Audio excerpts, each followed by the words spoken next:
Hello and welcome to the show. This week's Tuner Thursday starts with a car from Shadowwire. We have got the Chevrolet Camaro ZL1. Now I am quite a fan of this vehicle, I have to say. Certainly the first time I drove this car, it was a real surprise just how well it deals with the turns. Despite it being a big, heavy muscle car, it is a really rather good handling vehicle. Certainly not so long ago, we had one of these race against a Lotus Exige, both the cars standard around Long Beach, and the Camaro won. The Camaro beat the Exige. They're both similar PIs to start with, and of course you would expect the Camaro to be faster in a straight line, but it was actually through the turns, it was the traction out of the turns that the Camaro made up its time over the Lotus. Of course it's not going to be as good under braking and so on, but it's the traction, it's the putting the power down out of the corners. The Camaro was very, very good at, and hence why it beat the Lotus. So I was curious to see how well it would do when it is modified up into A-Class. Now this one is very much a handling build. 580 horsepower, 550 odd torque, very similar to what the car comes as standard. The weight-wise, it is a little bit on the heavy side, and that's what you're going to get with something like this. 3,168 pounds, making it one of the heavier vehicles. It makes it a tiny bit heavier than the Dodge Charger that we had last week. It is a little bit on the heavy side, but in being a little bit on the heavy side, much like this car when it's standard, it is on the most part almost a safe car to drive. It's a very consistent vehicle to race around a circuit. It has a decent amount of grip, and certainly again on the traction front this car is pretty good. Yes, when you push it very, very hard and you hit a curb a little bit, you will get the Camaro sliding. But if you don't do that, if you drive it sensibly, you really don't have too many problems with putting the power down out of the turns. And this is a rear-wheel drive car with 580 horsepower. And you can pretty much boot it out of a turn and it'll be okay. That's the sort of the amount of grip that you get from the car on the exit of the corners. On the way in, there is some understeer going on with this vehicle. There just isn't quite the same level of grip as some other vehicles that I have raced around here. Again, it's just to do with that little bit more weight. It's just not quite as nice. On the plus side with the weight is that the curbs don't really affect it too badly. I mean, you saw I just ran over the curbs there on the inside. And Camaro was fine with it. Yeah, they would mess it about a little bit, but it dealt with them pretty damn well. Of course, straight line speed-wise, yes, it was a decent car. We're up towards the 160 mile an hour mark. The brakes, it did struggle a little bit to get stopped. As you would expect, it did struggle to get slowed down for a couple of the corners. Again, it's just that bit heavier than some of the other vehicles that I have ran. Yeah, it was a little bit uncooperative through the turns. There just wasn't the same level of grip as some of the little lightweight sports cars that have gone around here. But it was a nice, consistent car, and yeah, as I said, it's a relatively easy car, I have to say, to actually get some speed out of it. Up next, from Owen Mune, we have a Lotus Exige. We had one of these out last week that struggled for reasons that I couldn't quite explain. This one, it's a very, very similar build to the previous car. It has a fraction more power at 436, a fraction more torque at 373, and it is a tiny bit lighter, 2,226 pounds. So there's decent amount of power in this car, decent amount of torque, and it doesn't weigh a huge amount. Now the problem with the Exiges is that they often have the same problem you get with the KTM Crossbow, the Caterhams, the Ariel Atoms, and so on. They have a lot of front end grip and not enough rear end grip. Tends to make them quite slidey and therefore quite slow. That's a little bit of the problem we had with last week's Exige, was that the oversteer, it was just a little bit too slidey. This one is much better, I have to say. This one was much more well behaved. It would still sort of think about sliding and then decide that it didn't really want to. So there was still that little bit of when pushed really, really hard, it would get a tiny bit tail happy. But on the whole, this was a very well behaved car. It's more like I expected the Exiges to handle. They don't handle, certainly from standard, they don't handle as well as I was expecting them to. Certainly as well as previous generation Exiges have behaved on previous Forzas. This one is just a little bit twitchy, a little fiddly to drive on most occasions. But this version that we have here was much nicer. Now you expect, when it comes to a Lotus, that it will be very, very quick through the turns and not very fast in a straight line. Well, that's not the case with this car. It is quick through the turns, but it's also blooming fast in a straight line, despite not being the most powerful of cars. I mean, 436 horsepower is still not too bad in A-Class for a car that is as light as this, which means it'll get up to 160 odd miles an hour down the start-finish straight. It's basically going as quick as the Camaro in a straight line. That's when you know you're in trouble with your Chevrolet, when the Lotuses are as fast as you in a straight line. Yeah, it's a quick car, a really quick car in a straight line. Not quite what I was expecting from this vehicle. And then when we come to the turns, there is plenty of grip as well, which makes that it's a pretty damn fast car over a course of the lap.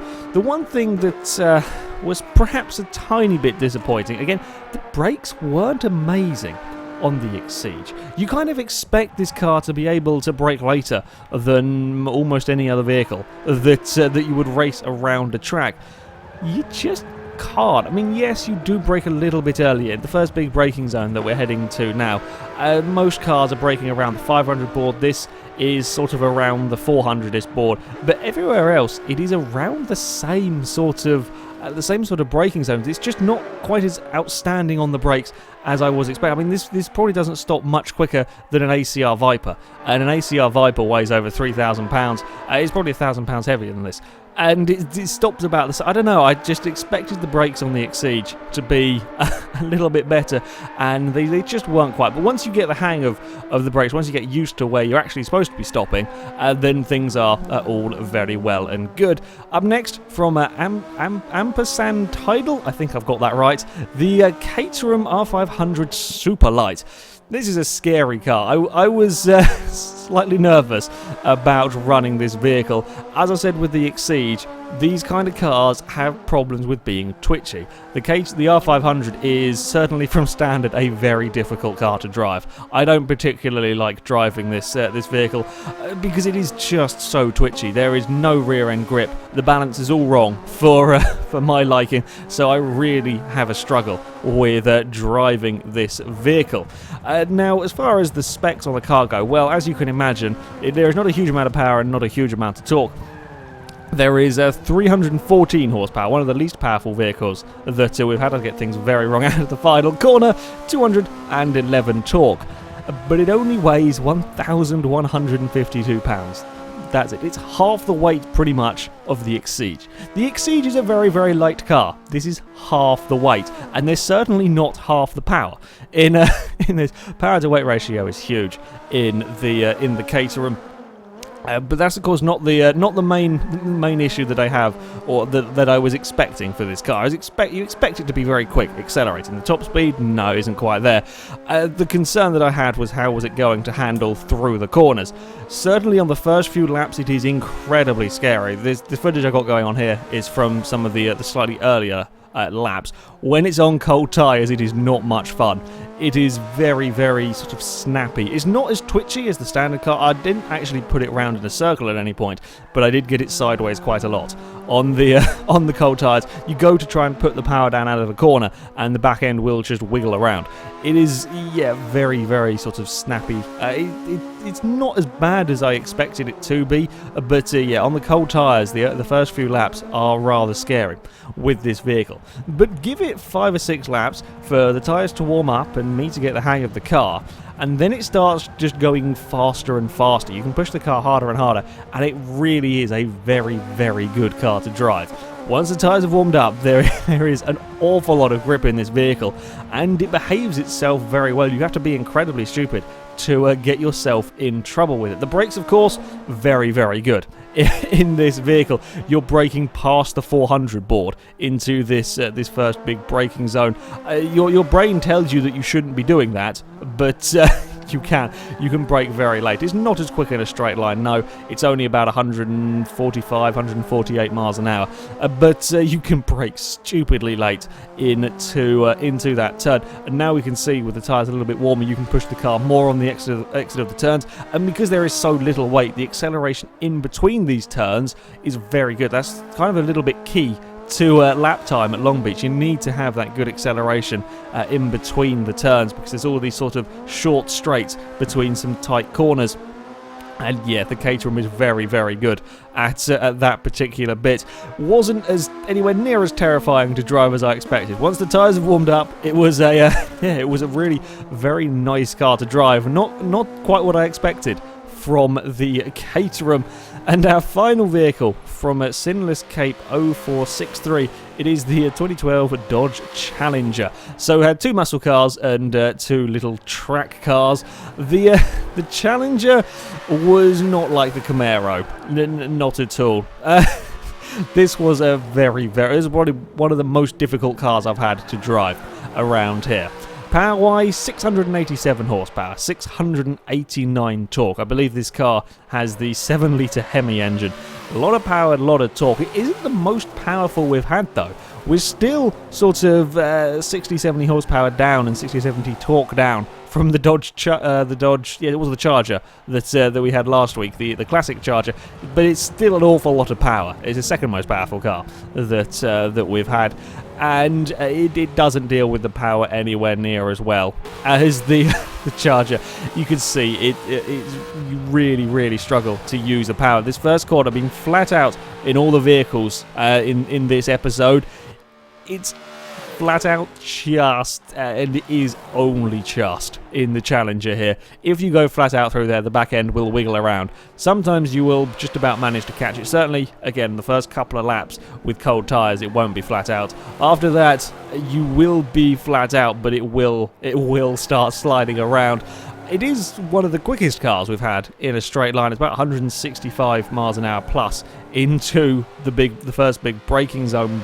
But you are braking very early. You have to brake incredibly early because the brakes are made of paper. It does not stop at all.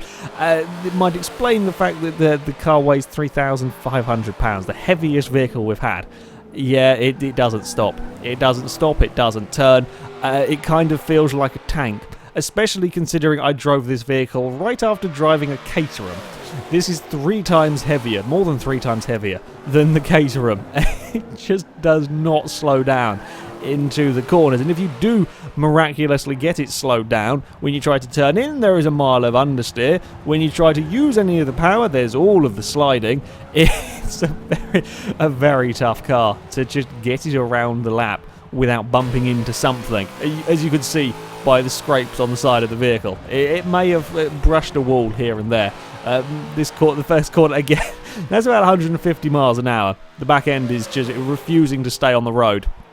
Got very close to the wall on that occasion.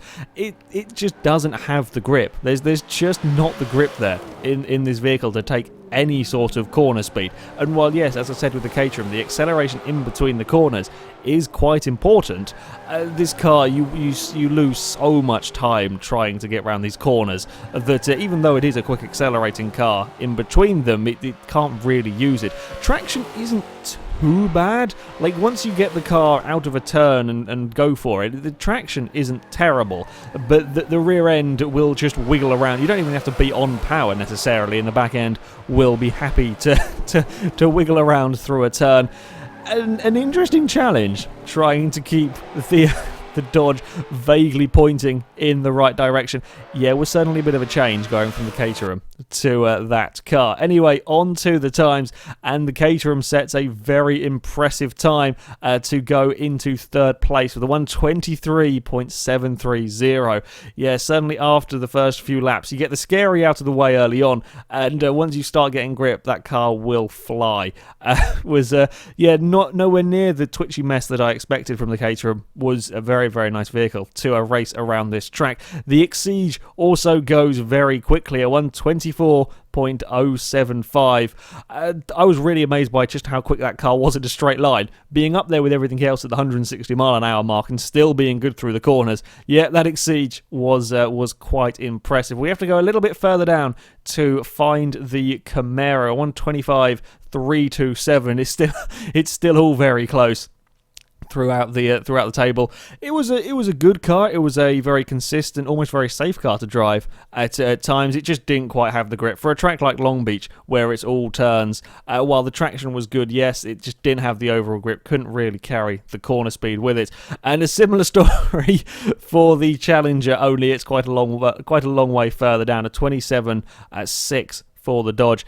There was just no grip through the turns whatsoever and far too much oversteer. You just wasted so much time sliding around in that car, and the brakes were terrible. The Camaro had quite decent brakes, the Challenger it just didn't. But yeah, the Dodge, it was certainly a challenge to drive that vehicle around Long Beach. But anyway, that is it for this video, guys. Thank you very much for watching, and until next time, goodbye.